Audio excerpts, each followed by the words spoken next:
Hey, Drybear here. Today we're going to be talking about Nacrasena, which is in the level 2 Guardian raid. It's the second Guardian right after Chromanium, and is a very tough Guardian if you're just learning the game. We're continuing our series going through all the Guardian raids in Lost Ark, and now we're on the Lightning Scorpion. As with my last guide, I'm going to split this up into two different sections. The first section we'll get into is a TLDR, which is just going to be for anyone who just wants the basic notes, what's the gotcha mechanics to worry about, and I'll figure everything else out myself.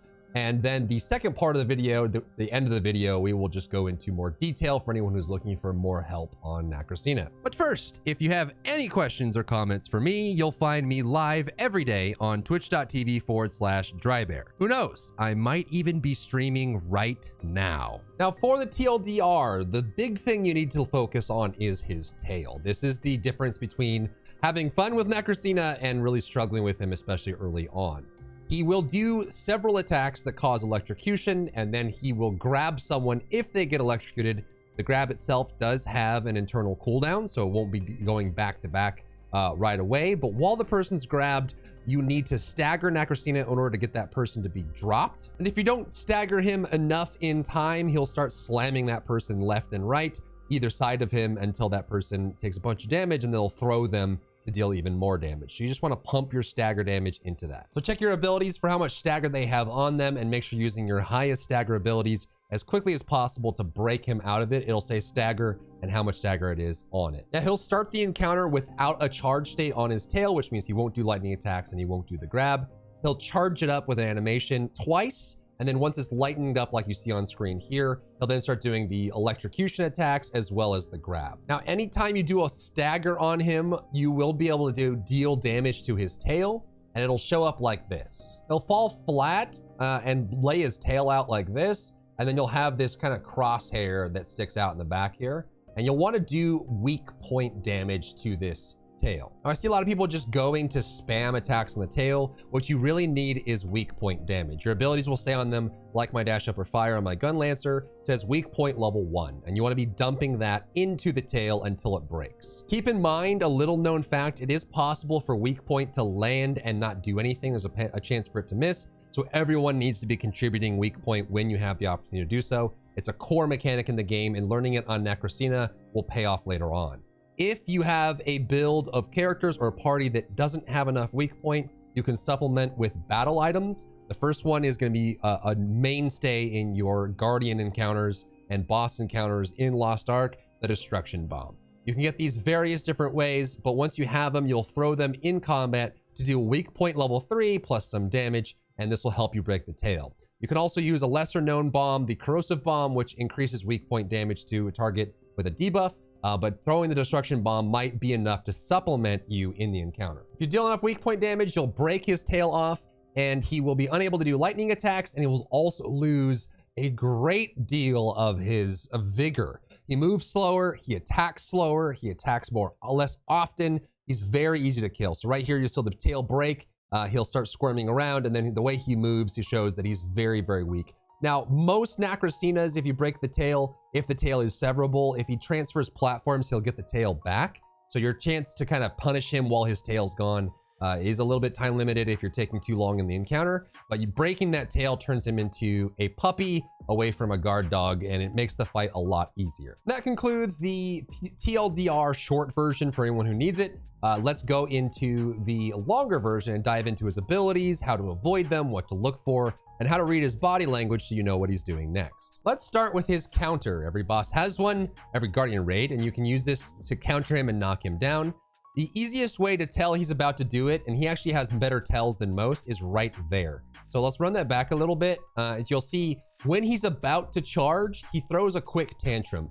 Now he has one other ability that looks just like this. You see how like right before he was counterable there, he threw this little tantrum, he fell and then turned blue and then started charging. So you want to look out for that. When you see him and the easiest way to tell usually is he'll track a player on your team and he'll turn towards them and then start throwing a tantrum. You know he's about to go. And at that point, you can throw the counter and knock him down. This won't expose his tail like a full stagger will, but it will actually give you a little bit of a chance to punish him, and it keeps him in place, which is helpful for a lot of damage classes. Now, if he does get the charge off, there's a couple things you want to know. He will swing about 2 or 3 times across the screen. So right here, you'll see him start his charge right here, and then he'll move, and then he'll have kind of like a hit box here, and a hit box here, and then he'll do one more hit box. It's generally, you just want to stay away from his body, but the reason I bring it up is when he reaches the end of the charge, he will do this little roll attack. And when he does the roll attack, he actually has a pretty big area around him he'll hit with. So generally, when you're chasing him after a charge like that, what you'll want to do is just stay away from being right on top of him. Melee classes get punished for this because he'll do a little spin move that'll deal damage in an area. Once his tail is charged, he will do lightning strikes. So you see him, he just got his full charge there, and now he's going to go right into this lightning strikes attack. So what he'll do is he'll like do a little flourish with his tail where he kind of spins it, and then he'll slam it down into the ground and then start causing these lightning strikes to land all around him. A few notes on this just to help you improve and get better at it. The first thing is, it's pretty easy to tell he's about to do it because he does this little, like he'll do a little flourish. You see that little flourish there where he actually slams his, so he'll slam his front claws a few times and then do a flourish and then slam down. He actually has an attack area when the tail hits the ground. So if you're a back attack melee class, make sure you're not standing about this length behind him when you're getting hit. This is useful for other versions of Nacrasena as well, which will be far more punished, like the armored Nacrasena. But in this case, just make sure you're not standing right behind him.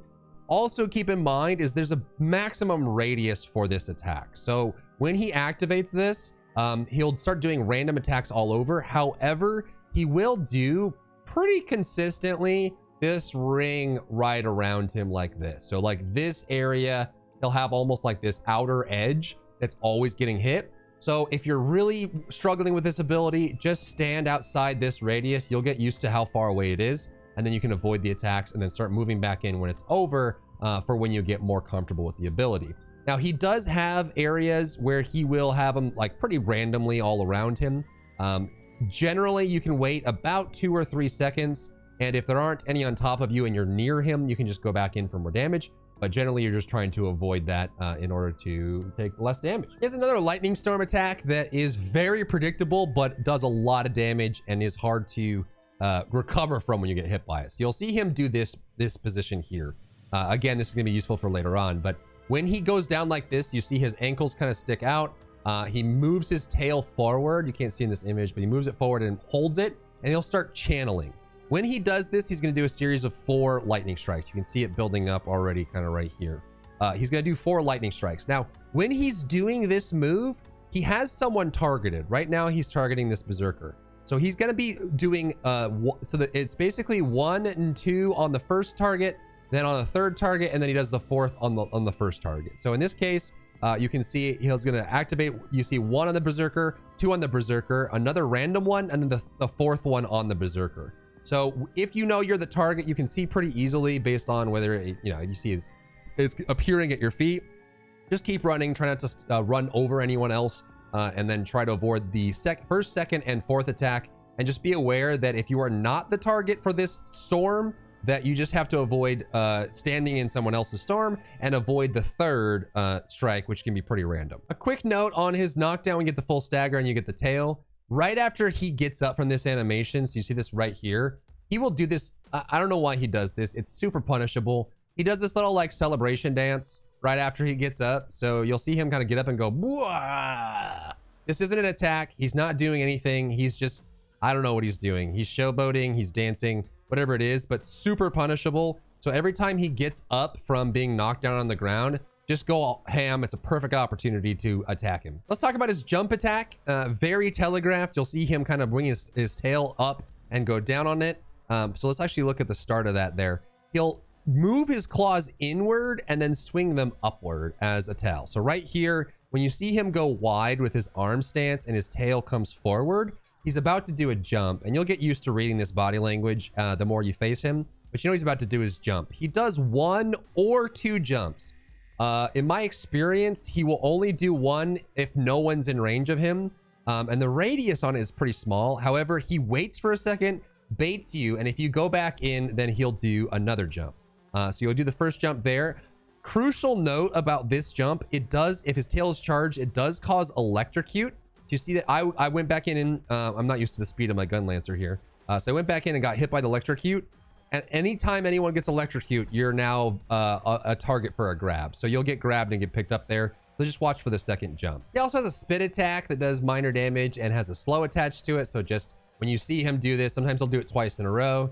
He'll spit and then do another spit. It's more important for later versions of Nacrasena, but for this one, you just get a slow on you, which I think it's like 25%, and he'll spit twice. So just be aware that he's about to do this. He always goes left first and then right.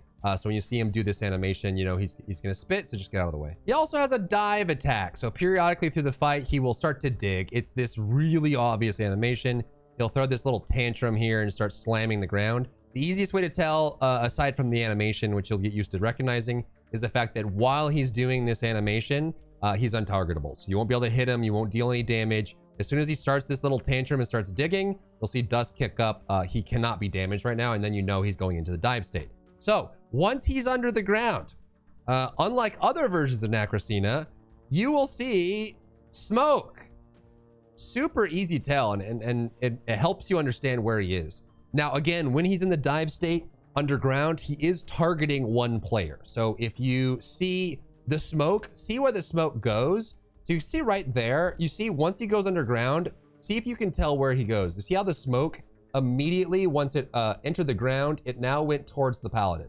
So we know at this point that Nacrasena is underground and targeting the paladin. So all three of us over here don't have to worry about the dive as long as we're not there when he comes out of the ground. He's going to follow the player for a couple seconds, and then he's going to jump out of the ground and deal damage. Important note about this jump. There are two damage zones. The first is when he comes out of the ground.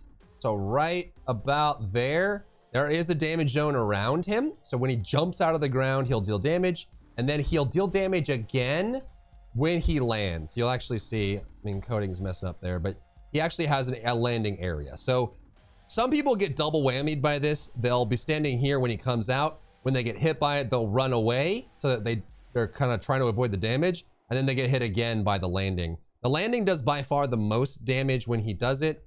It is very, very heavy damage. So all you have to do when you see him go into the ground, figure out who he's following, stay away from that person. And then if you are that person, just time your dodge so that when you know, like when you say, you know, in this case, we can go back and see.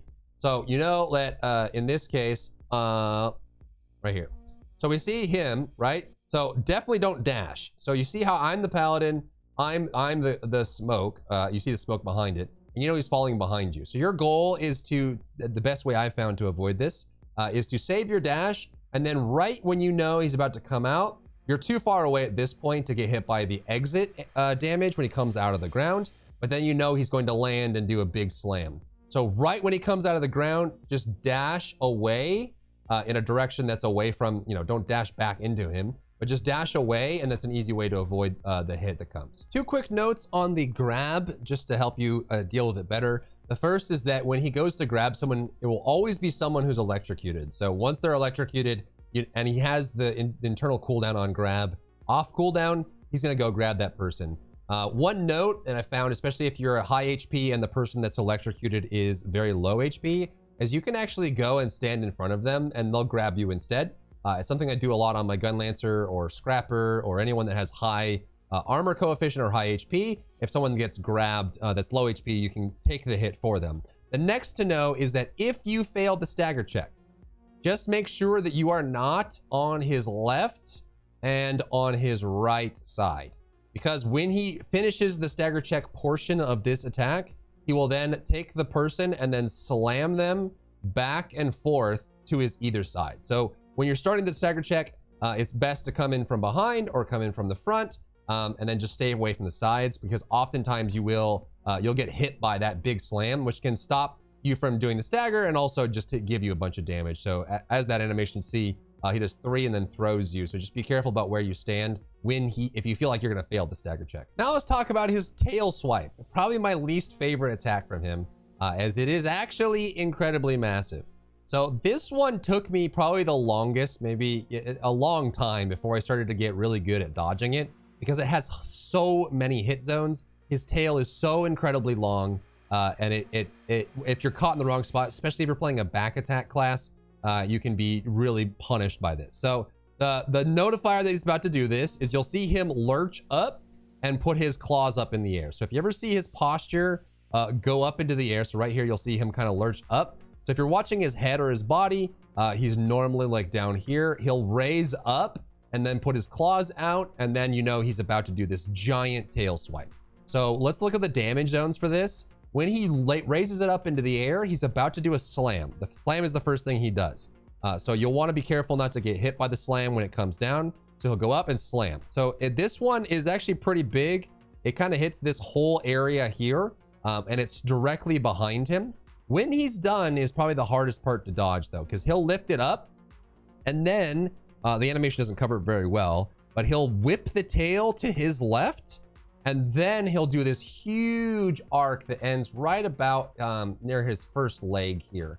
So generally, if you are right behind him, what I like to do is I like to go into the pocket, like you go to the right, or you go straight back if you can avoid it if you have time.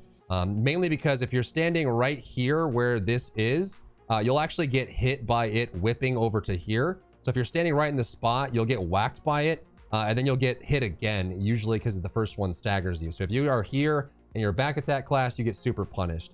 So we can watch that a few times. He's gonna go slam, whip it to the left, and then immediately to the right. And then if you're not careful, you can get hit by all of it. So if you're back attack class, I found it best to generally just try to stay to his left here and then kind of poke in for the back attack.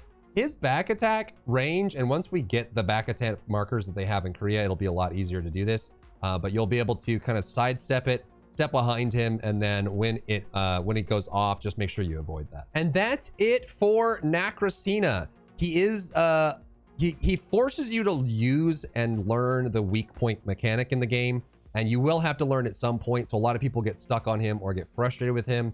He's exceptionally powerful if he has his tail charged and he still has it attached, and he's very weak if he does not have it attached. So the big thing is bring enough weak point. If you have to, swap out your awakening that has higher stagger and weak point, swap out 1 or 2 abilities that have stagger and weak point. You'll be doing this a lot later in endgame anyways, so learning to do it now will be a big help. But I hope this is helpful. I know I'm covering Guardians that are a little older, but I know people are still joining the game every day. So I want to make sure that we cover every Guardian so people know exactly how to play against them. If you enjoyed yourself today, leave a like down below. You can support me and my work on Patreon and view Patreon exclusive content, link in the description.